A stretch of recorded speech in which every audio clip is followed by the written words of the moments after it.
ನೀವೇನಾದರೂ ಈ ರೀತಿ ಬದನೆಕಾಯಿ ಬೊಲ್ಲ ಸಾರು ಮುಂಚಿ ಸಾರು ಮಾಡಿಕೊಟ್ರೆ ಬದನೆಕಾಯಿ ತಿನ್ನದವರು ತಿನ್ನುವುದಂತೂ ಗ್ಯಾರಂಟಿ. ನಮಸ್ತೆ ಎಲ್ರಿಗೂ. ಇವತ್ತು ಬದನೆಕಾಯಿ ಸಾಂಬಾರು ಮಾಡ್ತಾ ಇದ್ದೇನೆ. ಸಾಂಬಾರಲ್ಲ, ಸಾರು ಅಂತ ಹೇಳ್ಬೋದು, ಮುಂಚಿ ಸಾರು ಅಂತ ಹೇಳ್ಬೋದು, ಅಥವಾ ಮುಂಚಿ ಕೊದ್ದೆಲು ಅಂತ ಹೇಳ್ಬೋದು. ಒಳ್ಳೆ ಬದನೆ ಸಿಕ್ಕಿದೆ ಫ್ರೆಶ್ ಆಗಿ. ಬದನೆಕಾಯಲ್ಲಿ ಜಾಸ್ತಿಯಾಗಿ ಹುಳ ಇರುದು, ಹೊರಗಡೆ ಚಂದ ಇರ್ತದೆ, ಒಳಗಡೆ ಏನಾದ್ರೂ ಸ್ವಲ್ಪ ಆದ್ರೂ ಕಲೆ ಹುಳ ಎಲ್ಲ ಇದ್ದೇ ಇರ್ತದೆ.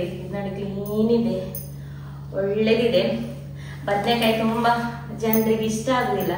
ಆದ್ರೆ ಇವತ್ತು ನಾನ್ ಮಾಡುವ ಈ ಮುಂಚಿ ಸಾರು ಮಾಡಿದ್ರೆ ಬದನೆಕಾಯಿಯನ್ನು ಈ ಸಾರನ್ನು ಕೇಳಿ ಕೇಳಿ ಕುಡಿತಾರೆ. ಬದನೆಕಾಯಿ ತಿನ್ನದವರು ಈ ಸಾರು ತಿಂತಾರೆ, ಅಷ್ಟು ಒಳ್ಳೇದಾಗ್ತದೆ. ಇದರಲ್ಲಿ ಬದನೆಕಾಯಿಗೆ ರುಚಿ ಕೊಡುದು ಇದಂತೆ. ಇದನ್ನುಂಟಲ್ಲ, ಇದರ ತೊಟ್ಟು ಉಂಟಲ್ಲ, ಅದನ್ನು ಬಿಸಾಡಬಾರ್ದು. ಅದ್ರದ್ದು ಒಳಗಿದ ಇದು ಉಂಟಲ್ಲ, ಕಾಯಿಯನ್ನು ಗಿಡದಲ್ಲಿ ಹಿಡ್ದಿರ್ತದಲ್ಲ, ಅದನ್ನು ಬಿಸಾಡ್ಬೇಕು ಹೀಗೆ ಒಳಗಿಂದ.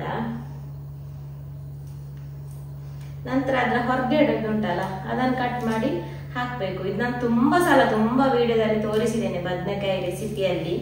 ನೋಡಿ, ಇದನ್ನು ಬಿಸಾಡಿದ್ರೆ ಆಯ್ತು. ಮತ್ತೆ ಉಳಿದದನ್ನೆಲ್ಲ ಹಾಕ್ಬೇಕಂತೆ, ಅದು ಟೇಸ್ಟ್ ಅಂತೆ ಬಾರಿ. ಮತ್ತೆ ನ್ಯೂಟ್ರಿಷನ್ಸ್ ಜಾಸ್ತಿ ಇರುದೇ ಅದರಲ್ಲಿ ಅಂತೆ. ಹಿಂದಿನವರು ಟೇಸ್ಟ್ ಅಂತ ಹೇಳ್ತಾರೆ, ಆದ್ರೆ ಈಗ ನ್ಯೂಟ್ರಿಷನ್ಸ್ ಇದೆ ಅಂತ. ಅದರ ಒಳಗಿದೊಂದು ಗಟ್ಟಿ ಪಾರ್ಟ್ ಉಂಟು ನೋಡಿ, ಅದನ್ನು ಬಿಸಾಡ್ಬೇಕು. ತುಂಬಾ ದೊಡ್ಡದಲ್ಲ, ಹದವಾಗಿ ಕಟ್ ಮಾಡಿದ್ರೆ ಸಾಕು. ಬದನೆಕಾಯಿ ಮತ್ತೆ ಬೇಗ ಬೇಯ್ತದೆ, ದೊಡ್ಡದು ಕಟ್ ಮಾಡಿದ್ರು ಪರವಾಗಿಲ್ಲ. ಆದ್ರೆ ಇವತ್ತು ನಾವು ಮಾಡುವ ಸಾರಿಗೆ ಇದು ಕೊದ್ದೆಲಲ್ಲ, ಹಾಗಾಗಿ ತುಂಬಾ ದೊಡ್ಡದು ಬೇಕು ಅಂತಿಲ್ಲ.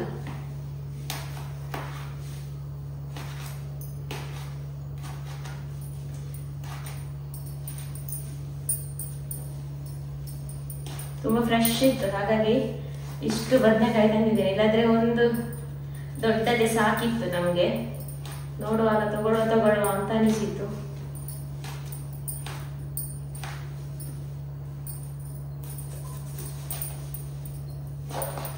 ನೋಡಿ, ಸ್ವಲ್ಪ ಕಲೆಯಲ್ಲಿ ಎಂತ ಇಲ್ಲ.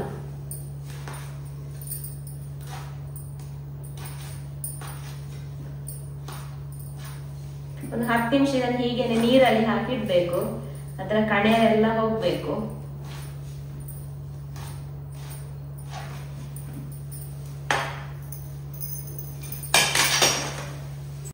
ಈಗ ನೋಡಿ, ಇಷ್ಟು ಕಣೆರು ಬಿಟ್ಟಿದೆ. ಒಂದು 10-15 ನಿಮಿಷ ಇಟ್ಟರೆ ಒಳ್ಳೇದು, ಕಣೆರೆಲ್ಲ ಬಿಡ್ತದೆ. ಹಾಗೇನೆ ಇಲ್ಲಿ ಸ್ವಲ್ಪ ಹುಳಿಯನ್ನು ನೀರಲ್ಲಿ ಹಾಕಿಟ್ಟಿದ್ದೇನೆ. ಹುಳಿಯ ನೀರನ್ನು ಇದಕ್ಕೆ ಒಂದು ಪಾತ್ರೆಗೆ ಹಾಕೊಳ್ಳುವ. ಇನ್ನೊಮ್ಮೆ ನೀರು ಹಾಕೊಂಡು ಚೆನ್ನಾಗಿ ಕಿವುಚಿ ಎಲ್ಲ ಇದನ್ನು ಹಾಕ್ತಾ ಇದ್ದೇನೆ.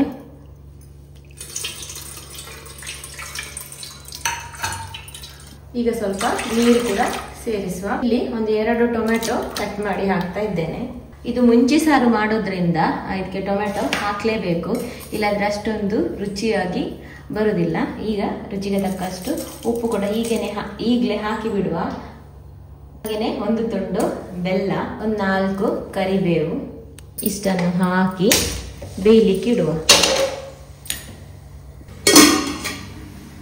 ಟೊಮೆಟೊ ಫುಲ್ಲು ಬೇಯಬೇಕು ಅಂತಿಲ್ಲ, ಈ ನೀರು ಸ್ವಲ್ಪ ಕುದಿಲಿಕ್ಕೆ ಶುರುವಾಗ್ಲಿ.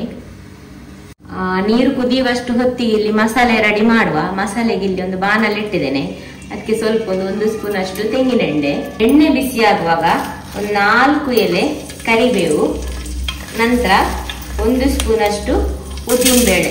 ಕಡಲೆಬೇಳೆ ಹಾಕುದಾದ್ರೆ ಕಡಲೆಬೇಳೆ ಕೂಡ ಒಂದು 1/2 ಸ್ಪೂನ್ ಅಷ್ಟು ಕಡಲೆಬೇಳೆ ಹಾಕ್ಬೋದು. ನಾನು ಇವತ್ತು ಕಡಲೆಬೇಳೆ ಹಾಕ್ತಾ ಇಲ್ಲ. ಕಡಲೆಬೇಳೆ ಯಾಕೆ ಹಾಕ್ತಾ ಇಲ್ಲ ಅಂದ್ರೆ, ಹಾಕಿದ್ರು ನಡೀತದೆ, ಹಾಕದಿದ್ರು ನಡೀತದೆ. ಹಾಕಿದ್ರೆ ಒಳ್ಳೇದು.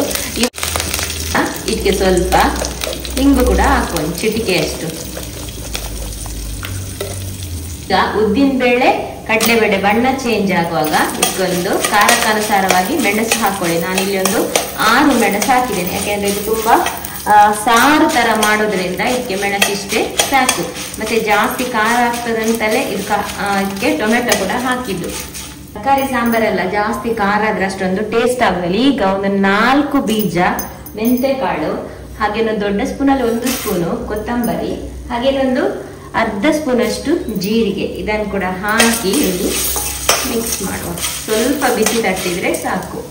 ಹಾಗೆ ನಂದು 4 ಕಾಳು ಮೆಣಸು, ಇದು ಹಾಕದಿದ್ರು ನಡೀತದೆ ಕಾಳು ಮೆಣಸು. ಇಲ್ಲಿ ಕೊನೆಗೆ ಒಂದು ಅರ್ಧ ಸ್ಪೂನ್ ಅಷ್ಟು ಬಿಳಿ ಎಳ್ಳು, ಇದನ್ನು ಹಾಕೊಂಡು ಮಿಕ್ಸ್ ಕೊಟ್ಟು ಗ್ಯಾಸ್ ಅನ್ನು ಆಫ್ ಮಾಡುವ. ಜಾಸ್ತಿ ಫ್ರೈ ಆಗಬಾರದು. ಮಸಾಲೆ ರೆಡಿ ಆಗುವಾಗ ಇಲ್ಲಿ ಟೊಮೆಟೊ ಕೂಡ ಬೆಂದಿದೆ. ಈಗ ಈ ಬದನೆಕಾಯನ್ನು ಸೇರಿಸುವ. ಈಗ ಮಸಾಲೆ ಕಂಪ್ಲೀಟ್ ತಣ್ಣಗಾದ ನಂತರ ಒಂದು ಮಿಕ್ಸಿ ಜಾರಿಗೆ ಹಾಕ್ತಾ ಇದ್ದೇನೆ. ಈಗ ಇದನ್ನು ನೀರು ಹಾಕದೇನೆ ಮೊದಲಿಗೆ ಪುಡಿ ಮಾಡಬೇಕು. ಯಾಕೆಂದ್ರೆ ಮಸಾಲೆಯ ಘಮ ಉಂಟಲ್ಲ ಕಡಿಮೆ ಆಗ್ತದೆ ಅಂತ ಹೇಳ್ತಿದ್ರು ನೀರು ಹಾಕಿ ಗ್ರೈಂಡ್ ಮಾಡಿದ್ರೆ. ಅದಕ್ಕೆ ನೀರು ಹಾಕದೆ ಮೊದಲಿಗೆ ಇದನ್ನು ಪುಡಿ ಮಾಡುದು.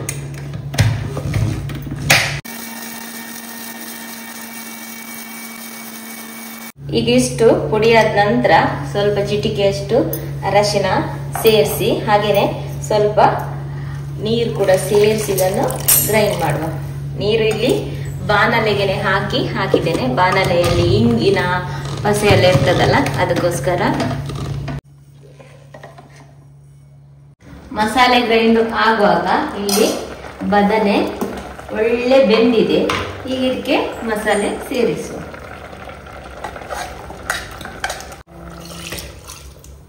ಕನ್ಸಿಸ್ಟೆನ್ಸಿ ನೋಡ್ಕೊಂಡು ಹದ ಮಾಡಿದ್ರೆ ಆಯ್ತು.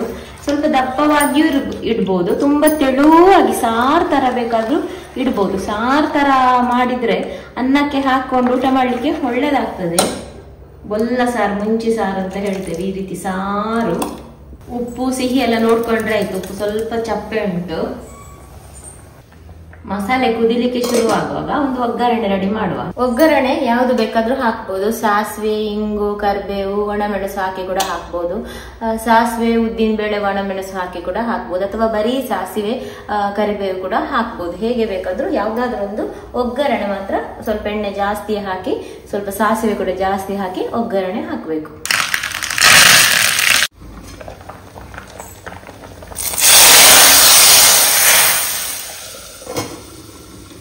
ಒಗ್ಗರಣೆ ಹಾಕಿದ ತಕ್ಷಣ ಮುಚ್ಚಬೇಕು. ಸ್ವಲ್ಪ ಹೊತ್ತು ಮುಚ್ಚಳ ತೆರಿಬಾರ್ದು. ಒಳ್ಳೆ ಪರಿಮಳ ಬರ್ತಾ ಉಂಟು. ಇದಕ್ಕೆ ಸ್ವಲ್ಪ ಕೊತ್ತಂಬರಿ ಸೊಪ್ಪು ಸೇರಿಸಿದ್ರೆ ಇನ್ನು ಕೂಡ ಒಳ್ಳೇದಾಗ್ಬೋದು ಅಂತ ಅನ್ಸುತ್ತೆ. ಸೇರಿಸಿದ್ರು ಆಗ್ತದೆ, ಸೇರಿಸದಿದ್ರು ಆಗ್ತದೆ.